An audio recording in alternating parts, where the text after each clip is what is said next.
Surviving grief. Um, how to survive grief. Grief is, uh, it's something that's new for me. It's been about 4 years. Lost my dad, coming up on 5. And I'm finally feeling somewhat normal again.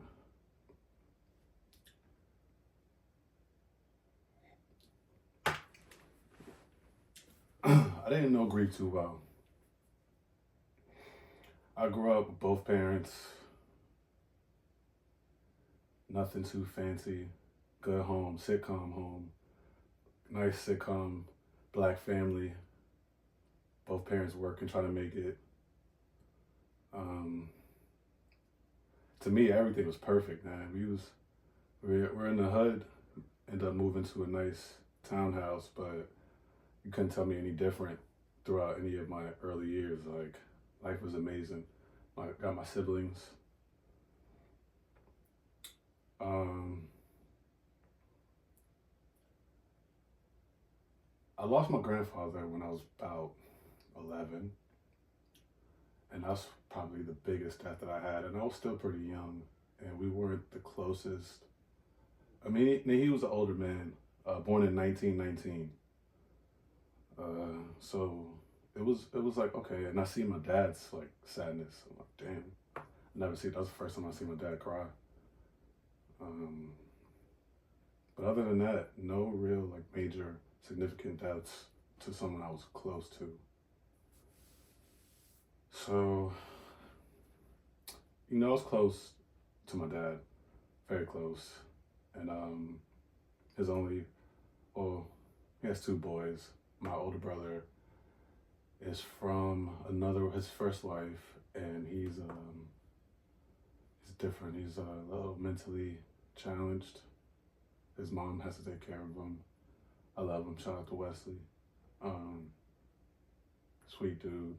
He's my dad's first son. But fast forward, life's going great. Like I said, I mean, I lived a great life. Live in the suburbs, grew up in the suburbs from the hood. Started working, did like community college. Always been supportive, man. My dad was like my superhero, man. He was like my Superman. Like anytime I was in trouble, big guy, I'm a tall guy, I'm about 6'4". My dad's about 6'4". But he was about like 300 pounds, big guy, probably big belly, that black man archetype. But he raised me well. He's a sweet, gentle giant. Like, he was a big guy, but he was a sweet guy. He taught me emotional intelligence. He taught me just how to be a good guy, good character, how to love people, always love everyone, literally everyone, even people that the rest of our family didn't get along with, they would talk to him and come to him. That's just I just feel like I have to give you that, because not to say that other people are closer, but just to give you that level of closeness that we had,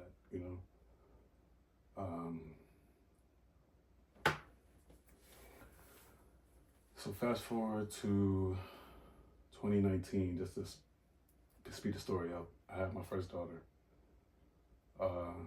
His first real grandchild. Like, he was a stepdad to my other siblings. I'm his biological son, and his first grandchild, my daughter Emery. So, great year, but as you know, COVID happens. So things change a little bit. Life changes.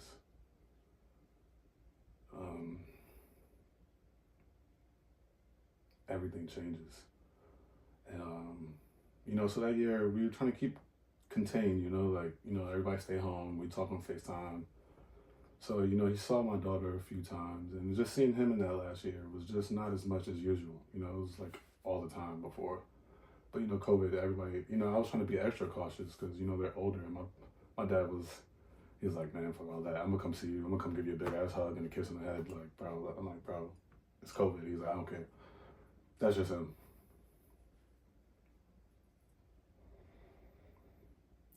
So COVID comes, and then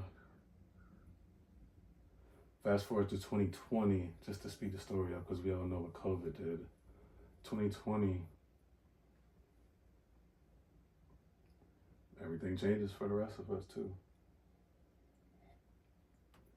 Again, for my family, on my daughter's birthday of 2020, her first birthday, we're getting ready for her first birthday party, and I'm home alone with my daughter, watching her. My girl's at work, and I'm like, if you're a parent, you know what it's like trying to put your baby to sleep. That's where I was at. I'm like, all right, I'm almost got her. She's in my arms. I had to play Luther Vandross for her. I did all the things that work for her. And then like my dad's calling me, and I'm like,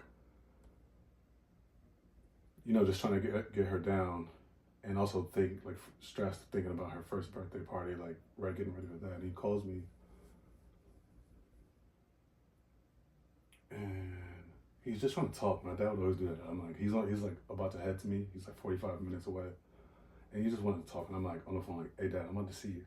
Like, I'm about to see you in a couple hours or whatever. Like, I'm just, I'm like frustrated. And I had short patience with him. Just being like a son, like a teenage son, just like, I guess I wasn't a teenager anymore, but I guess that teenage mentality. But I'll just be frustrated, like, come on, man, why are you doing this? Why are you not doing this or whatever? And that morning, so he calls me, and I'm like, all right, I rush him off the phone, and I'm getting my daughter to sleep, and get her to sleep. And then about 45 minutes later, I got the call that changed my life.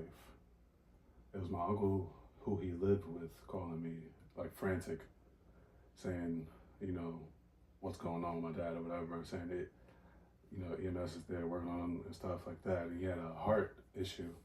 Like I said, he was a very big guy. He didn't eat the best and, take care of himself in the same way I've learned to do since, or, people who are really considering their longevity would. That's judgmental, but yeah, that's a part that I've realized about myself with him through this process. Nevertheless, he has to go to the hospital. We go see him. He's out. I'm gonna speed this story up because it's dragging, but we get there. It's my daughter's birthday, like I said, first birthday. So we get there. He's in the hospital, and he's just not looking good. Like we went to talk to the doctor, and it's like I don't know. I'll never forget that doctor's face, but I could tell he didn't really care, and he was just like had no hope.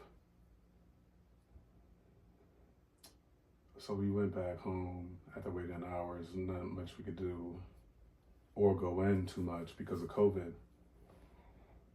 So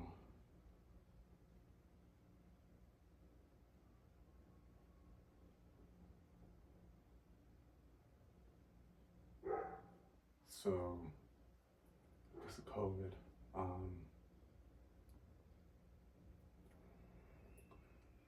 So then he starts to, after that, it seems like he's not gone. He was out for a few minutes, so we're like, okay, still there. He's awakened the next couple of days, and it's like, okay, his eyes open, and he can like move his finger. My mom they said only one person can visit them, which I should have fought back on. But it was my mom who, they were separated but not divorced. So, because since she was the wife, she was going. He was improving. So he improved for about 9 days.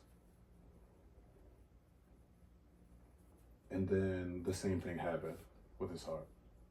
And even till this day, I'm still not very clear. Still haven't asked too many questions. Maybe I will one day. But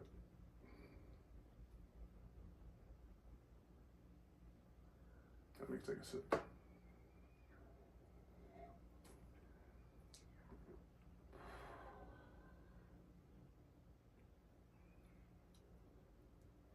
But he then on the day, September 28th, 2020, it happened again in the hospital room. And I'll never forget the day we FaceTimed the day before, and he was like the best he ever looked since then. But he had like this angry face on him, and before that, I feel like he was going through a lot. Like the separation with my mom, he took very hard. He couldn't let go, and I judged him harshly for that.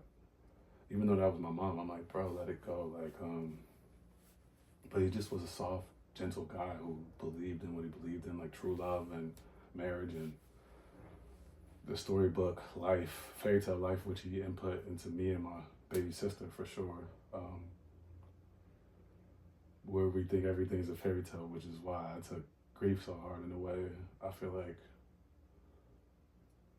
But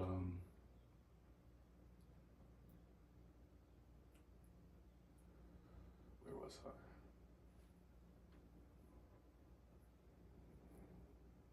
So yeah, he just looked that day, that FaceTime, he just looked angry, like he wasn't happy to be here, like why do we save him?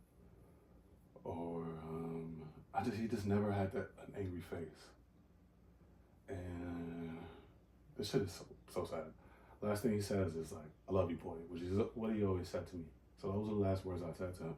I said to him on FaceTime until I got the call the next day that it happened again, and then that he didn't make it, in which my girl had to deliver on a Monday. You know, it was like coming home from work. I'm like, I'm starting to plan like he can come stay with me. I can take care of him in my basement. You know, I got a house. I'm like feeling positive on a fucking Monday, bro. So I'm like, okay. I go upstairs and I'm like screaming, bro, punching walls.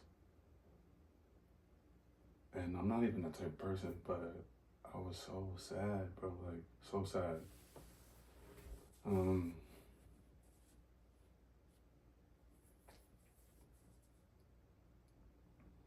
I started through that process. I did a lot, and I blame myself for like my sins. I'm like, damn, what is this karma? Some of it, you know, I still could contribute to. I'm like, damn. Then I get mad at him. I'm like, why didn't he take better care of himself? Why did he give up? Like I remember saying that to my mom on the porch. Like he just gave up on us. Like I'm cursing and shit. I'm mad. And I'm sad for my little sister, who, you know, is daddy's little girl. So I'm like, damn, yo, like not even just me. I mean, of course, my brother and my older brother, older sister, but I feel like, you know, some of it is biological, you know. It's, I was talking to another man, my neighbor, who was explaining what it felt like when he lost his dad. He said he felt like he lost a third of himself. You know, like he has himself, he has his mom, and he has his dad. And I was like, damn. That's pretty fucking accurate, neighbor. Yeah, that's exactly what it feels like. I lost a part of myself that day. For the longest, I can tell you what I lost. I lost a lot of memory. Like, I feel like, as you can see, even just explaining the story, my memory still's not caught up. But the first 2 years, my memory was like, I couldn't tell you what was happening yesterday or the day before. I don't know. I didn't know what was going on, man. I was on autopilot in my body, but just in my head, going through the motions. I lost some of my innocence. I lost some of my humor. It's coming back now, as you can see. You know what I'm saying? It's coming back. But I lost that humor part of me for, you know, I'm used to being a goofy guy. If you know me, you know, I'm used to just laughing. And I lost that for years.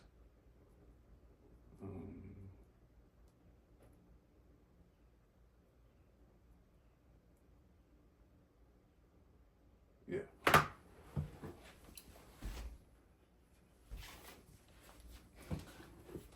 Yeah. Sorry, I had to check and make sure it was good. Yeah, I lost that for years.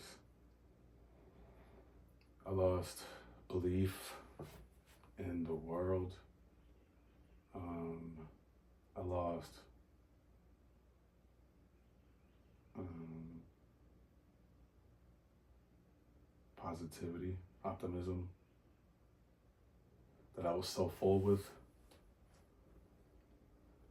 I lost feeling safe, and that's something I had to discover. Doing a little therapy and self therapy. I'm like, bro, I was feeling so unsafe. I'm a dog lover or whatever, but I learned this in therapy, and I figured this out. It's a wild move.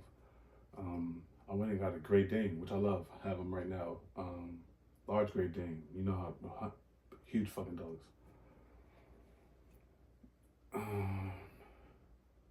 And then I'm like, why the fuck did I do that, bro? Like, the shits are so big. I'm telling you, it's crazy. But they're great dogs. They're great dogs. But just thinking back why I feel like I needed to get like the biggest dog, and I feel like I needed defense. I was thinking about getting a gun at that time. It's COVID. So I'm like, it's a lot going on. I don't know what's going on. And after talking to a therapist, he's like, brought up the safety thing and how I felt unsafe. And as soon as he said that, I'm like, that's exactly it. I still feel that. Like, I felt so safe, just having a dad, I felt so safe.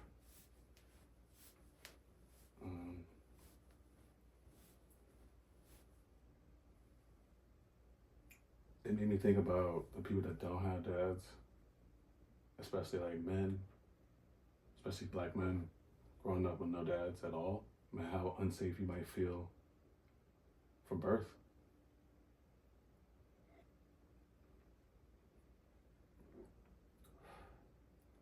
It's a feeling, for sure.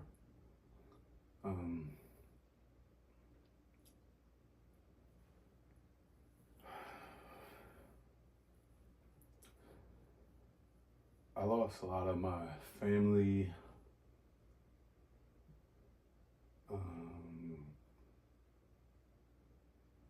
traditions with that loss of my dad.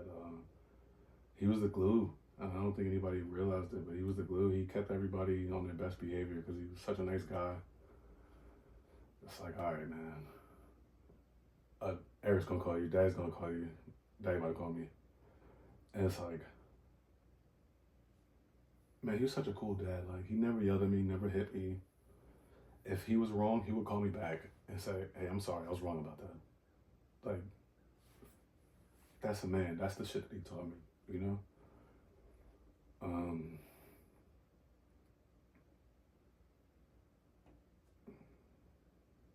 It made me think about people that when you lose a parent, it's different.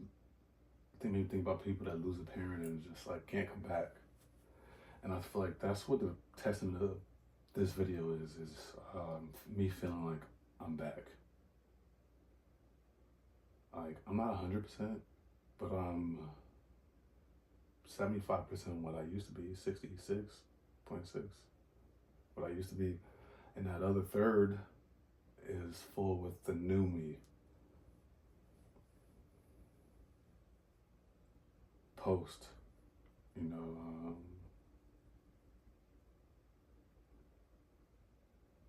post grief.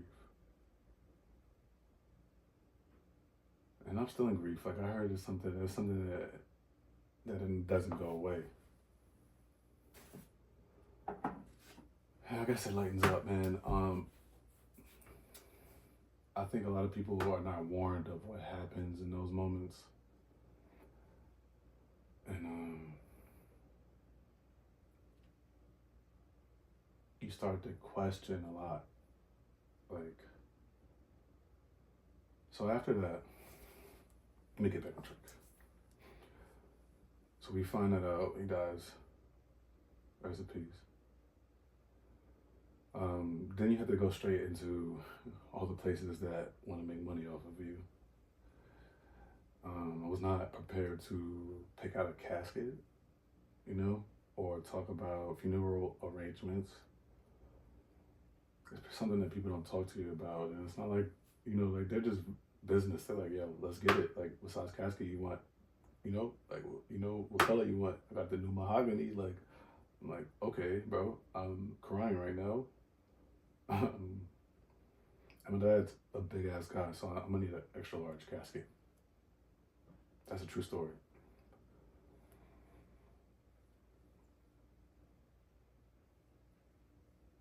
Man, life's crazy. So, and I feel like I'm leaving a lot out, but it's just this shit can go on for an hour if I talk about the intricacies, and maybe I'll make more videos and just talk about things that I would love to talk to other people about this with, because that's another result of this. It made me gain things. It made me gain a lot. It made me gain a different community of people who also lost their parents. And that brings me back to like what people don't prepare you for. People don't prepare you for the dumb shit that people say when your parents die. Like they say the dumbest shit, bro. Oh my god, I was getting triggered. But I'll tell you what, I knew it was coming, but I also got some good energy from people that could relate. And I'll say my aunt Isabel. She said some things and gave me some good energy that I needed. She lost both her parents, and I know that affected her. It still affects her to this day. It's like she talked to me with tears in her eyes. She knew my dad loved him. And just saying like, yo, you're never gonna get over this. It's gonna take years, probably about like 9 years or something. I couldn't even believe that shit was just like 9 years, goddamn. But I'm like, okay. You're never gonna get over this. You're always gonna get sad, but you will be fine. You'll be alright.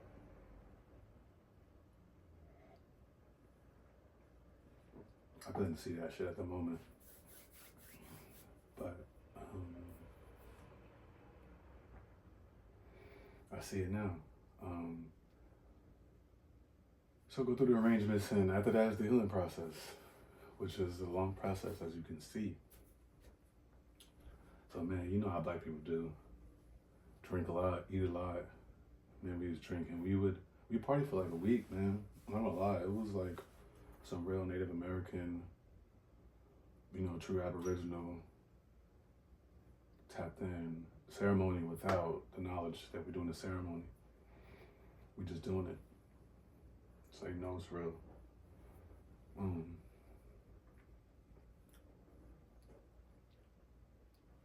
We drinking. I didn't even feel it, bro. I can tell you, like, we were all drinking liquor. I couldn't feel it. I was drinking liquor straight, bottles, shots. We had the big Espolon bottles, big Hennessy. I couldn't feel nothing. I don't think I got drunk for like a year, but I drank probably the most in that year that I ever drank. I just was numb. Just was numb.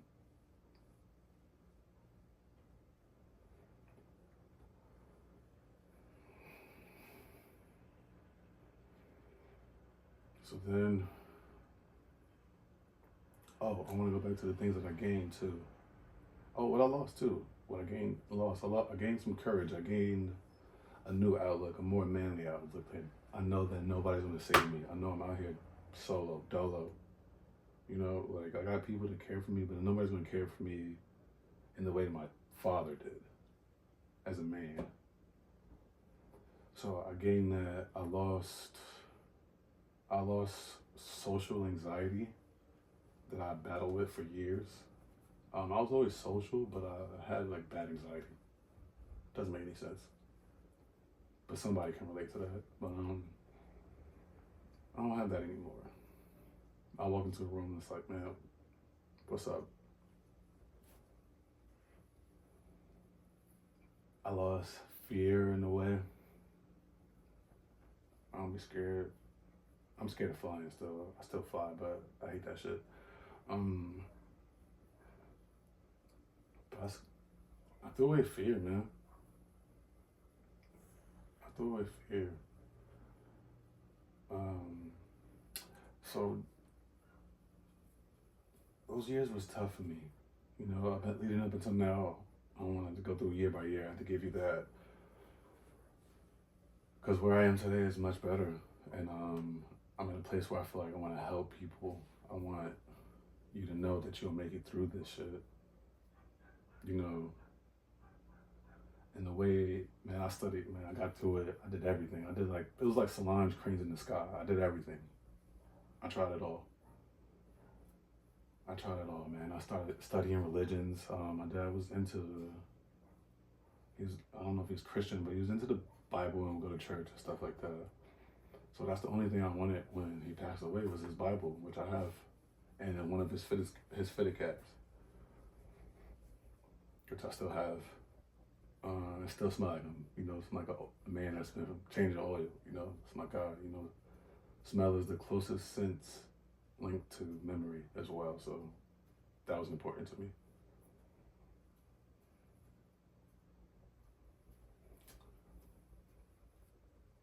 This shit like a Netflix special.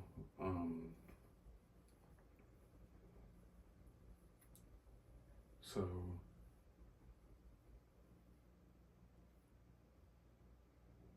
I do that. We go through life. And where I'm at today is I got another child. I have a son now. He was born 2022, so about like a year and a half after my dad passed away. And of course I had a boy. Like when she was pregnant, I had no doubt that it was gonna be a boy. No doubt.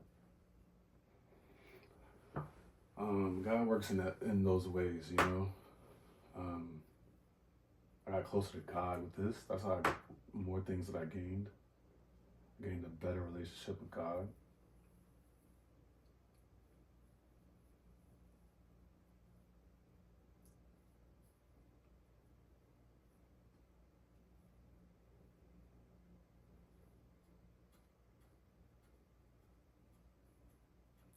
I can tell, it's not that I didn't believe in God before, but in like another realm, man. How people tell you like your dad's still with you and stuff like that. 100%, 100% believe it now. I was like 99.9 before, chill. But it was like my dad spoke to me immediately after he died. He still speaks to me. I speak to him. He would always play this. He loved Jaheim, R&B singer. Play this song just in case. I'll make it home tonight. I'll tell you for last time, baby. Man, after one of those like get-togethers where we're like fucking drinking and shit, and just celebrating his life, honoring him. Probably like 2 days after, we driving home playing the radio randomly, and that song comes on. I'm like, I haven't heard this song in like 10 years. And that's just one example of moments like that. Like I've seen messages like, I seen somebody with the license plate that said dad left like 3 days after. I'm like, what the fuck does that mean? It was a red Challenger. At the time, or maybe right before that, I had a black Challenger.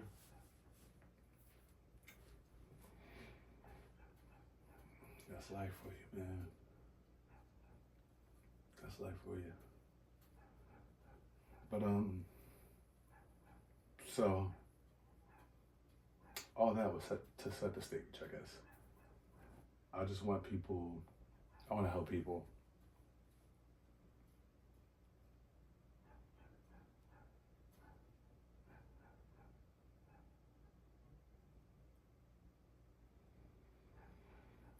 I want to let you know, like, no, not it. I still got more to say.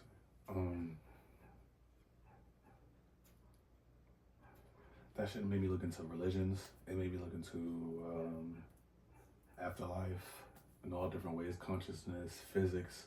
Physics the most. I'm like, okay, where do you go? If there's a soul, okay, what is that? What is that made of? And where does it go? Because fast forward, rewind to when I was speaking about like things people don't prepare you for, like going to see in like the body for the first time when it's not alive. like, you know, as a parent especially, it's like, whoa. Um, my first time was in a funeral home. They, you know, before the funeral, they like let the family in to view the body and stuff. And I remember my mom going first. We were all outside, like watching a little TV screen with all those fucking pictures and memories. And then we're all looking, all the siblings, couple. I can't remember who else, but it was maybe my aunt, his sister, Aunt Sharon. Love you, Aunt Sharon. Um, we were looking at each other like, damn, my mom went. I'm like, fuck it. And that's who my dad raised me to be. Like, let's get it. Like, no running. So I had to go to it. I'm the first one to walk in. Like, all right, let me go. I'm gonna go. You know, my older brother, the older sister there, youngest sister there. I'm like, we all looking like, who going? I'm like, I think I'm about to go then. And I want to hear their stories too, like from their point of views. Like, I hope I'm not being offensive. I'm just trying to be honest. And it's like, it's roles. Like, my brother played, you know, he's like a father figure to me, even though he's just a brother to me. So we all have our roles, you know. My sister takes care of me like a mother. Sometimes I take care of her like a father, you know. Like, it's roles, you know, dynamics. And that's the emotional intelligence my father taught me. So um, through that, I just hope people just know that you'll make it through. Like, it's gonna be hard. That shit seems like it's gonna be forever. That pain is forever, man. I was crying so much, bro. Like, I never cried that much since I was like a baby, probably. Grown man crying, like making noise.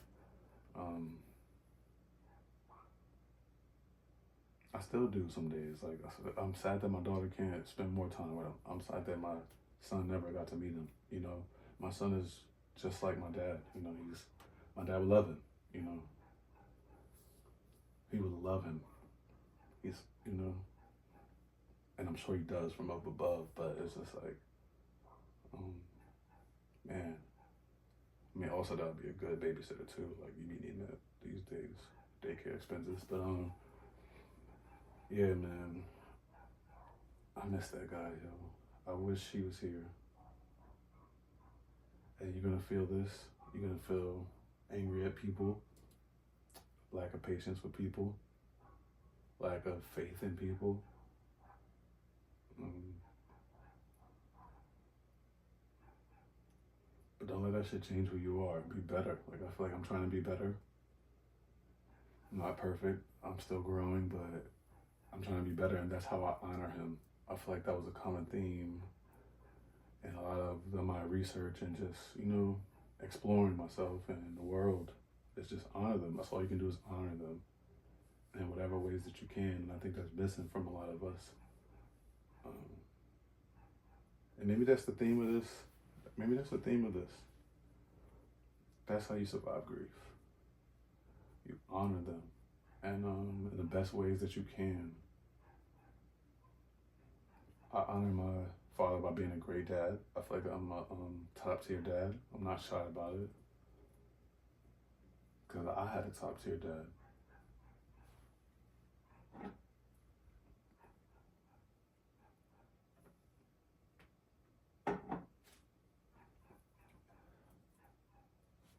I honor him by trying to take his patience, you know, take his great qualities, and just be a good person that he was. Try to be that support system that he was, and be that light that he was.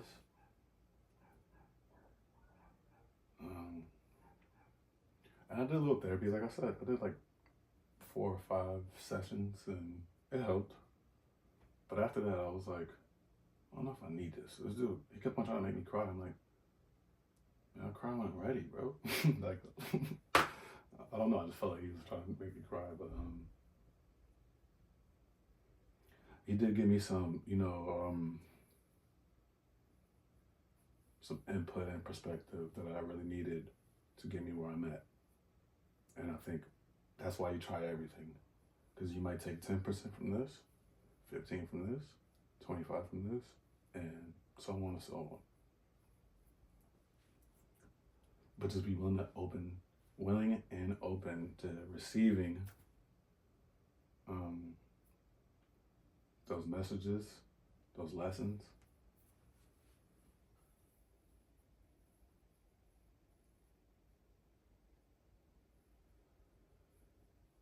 Surviving grief.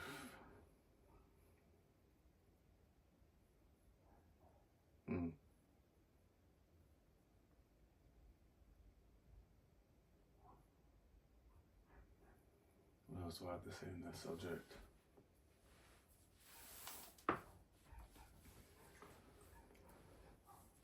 Just try to love people. People might be battling something that you have no idea, and grief might be one of those things.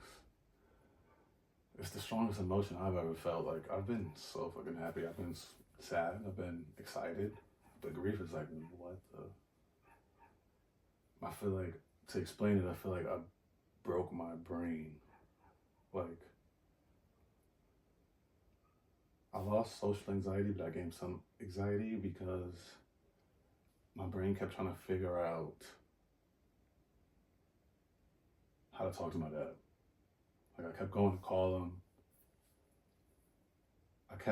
My brain kept trying to say, did you call your dad? Or like, have you talked to him? Or, and then you got your second brain to remind yourself, like, nah. That's a moment right there. It's a moment. And it was very frequent in the early days. Now I'm like, 4 years, it's getting a little better. But man, those are the things to just be ready for. I wish I planned this better, but I wanted it to be natural. Like, my whole telling the story is to help myself, of course. This feels good to talk about, especially if somebody could relate to it. But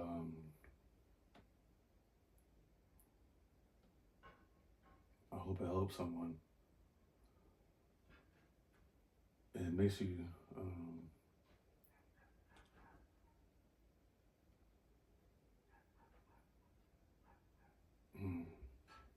it makes you different.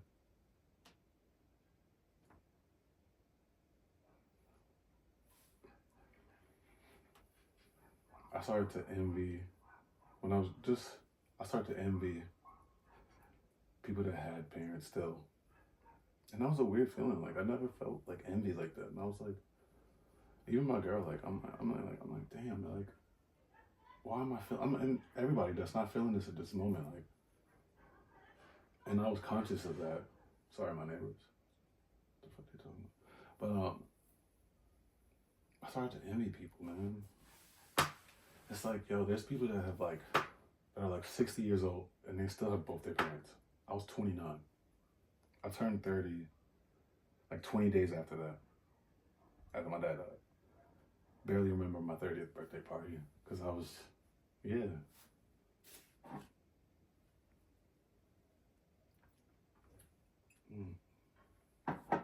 It's in a different space.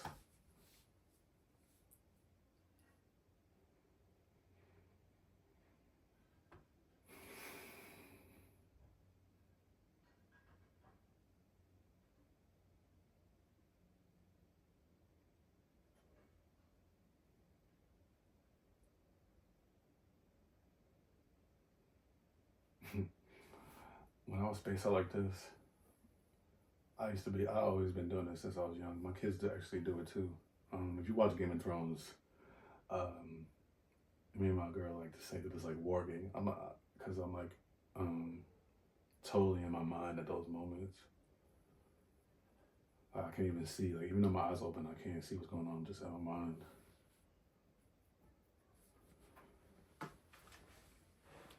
And my dad would be like, where'd you go? And I'll zoom back in, like, on some That's Raven shit, like, oh,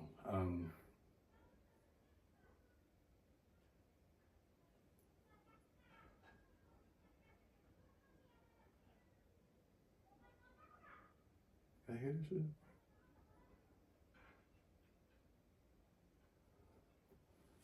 Hope everything's alright, but yeah, where was I? Oh yeah, spacing out work and shit. mm. I do that often, man. I do that often, so it just reminds me of that, man.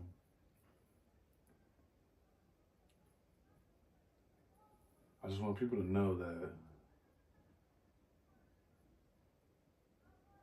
I don't know, scratch that. The way I just honor him now, man. At this point in my life, I just try to honor him in everything that I do.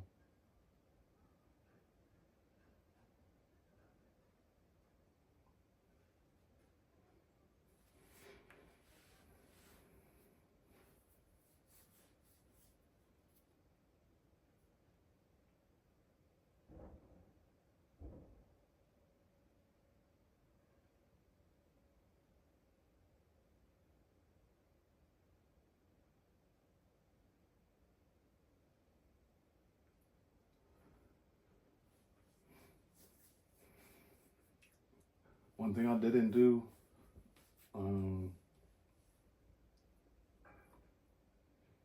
I didn't run from it. That was the important thing. Don't run from it. Run towards it. Like I had a couple sad songs that the Jay Electronica song. It's like an acronym, APITDPA or something like that. But that one, that one touched base. Like it had me rolling through the text messages that we had. It had me understanding my dad's grief when he lost his dad. Now I understand why when we used to drive by this road, you would cry, miss your mama, because now I miss my mama. Or now I miss, you know what I'm saying? Like now I miss my daddy. You know what I'm saying? So like that shit was heavy. It's heavy. But like, my dad ain't raised no chump, so I'm here in whatever way, and I'm willing to fight. And that's what I want people to do, like fight. Give yourself time. Give yourself time. Fight. Talk to yourself. Talk to God. Honor your lost one. Don't crash out. Honor them. Honor them. Be your best self. I do believe we'll see our lost ones again. And I'm happy for my dad. I'm happy, you know, he wasn't in the best circumstances of life. I'm happy that he can breathe freely. I'm happy he can see his parents again, who he hasn't seen since 1990. I'm happy for him. I know he's here. He's watching me. He's the reason I made this video. I wanted to do it so perfect and take it to like a great landscape and get a nice camera, but I was like feeling it today. Bought this tripod like yesterday. Tripod is crazy. That should be some other shit. And just said, let's do it. I was feeling it. And it might not be perfect, but I was feeling it.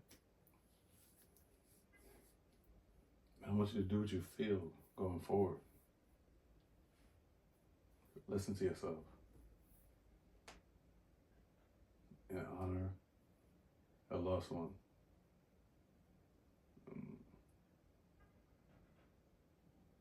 Rest in peace.